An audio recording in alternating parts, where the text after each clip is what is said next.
Welcome to the City of Angel. Kamusta ang lahat?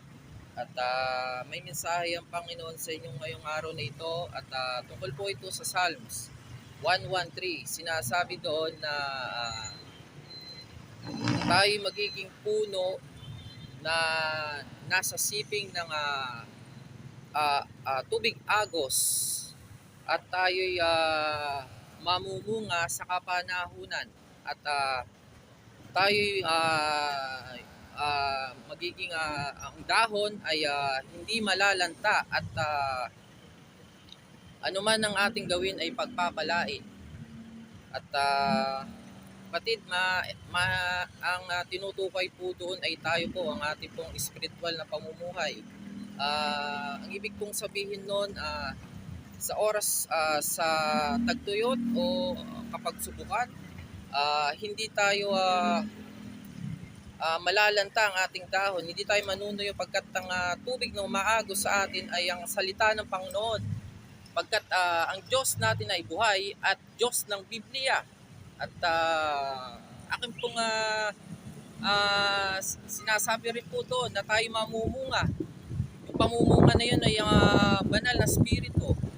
Ano po ba yung bunga ng banal na spirito? Ito po yung love, joy, peace, patience, kindness, goodness. Lahat yun ay isa sa atin at makikita ang Panginoon sa atin. At yun naman dun sa sinasabi na tayo'y ang ating gagawin ay hindi pagkukulangin. Ang ating gagawin ay pagpapalain. Ibig kong sabihin nun, kung ikaw man ay nagtatrabaho o ano man ang iyong profesyon, ikaw may negosyo, ikay pagpapalain pagkat inahayag mo ang mabuting balita. Gusto mong munlad, gusto mong umangat o maging supervisor, manager, ihayag mo ang mabuting balita.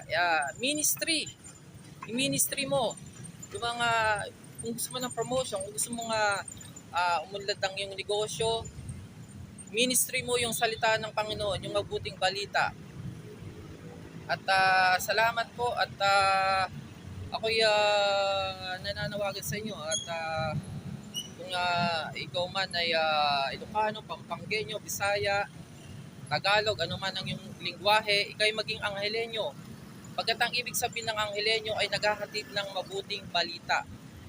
Hindi po aksidente na ang syudad ng Angeles ay tawaging syudad ng mga anghel.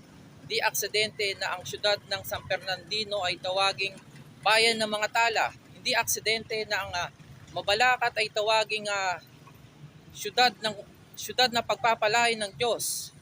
Itong syudad na ito ay may panawagan. Itong tatlong syudad na ito ay may panawagan. Ang tatlong syudad na ito ay nagliliwanag. At ang liwanag na yon ay ang Ebanghelyo ng Panginoon Jesucristo. At ang liwanag na yon ay ang Panginoon Jesucristo. Kaya kapatid, huwag nating subukan ano man ang dinadanas na kapagsubukan natin sa buhay. At maraming salamat po at sa pakikinig. At tayo magpatuloy lamang po. At maraming salamat po. God bless, shalom. At inaanyayahan ko po kayo sa Calvary Temple. Dito lang po sila sa may Agapito del Rosario. Maraming salamat po. Shalom and God bless.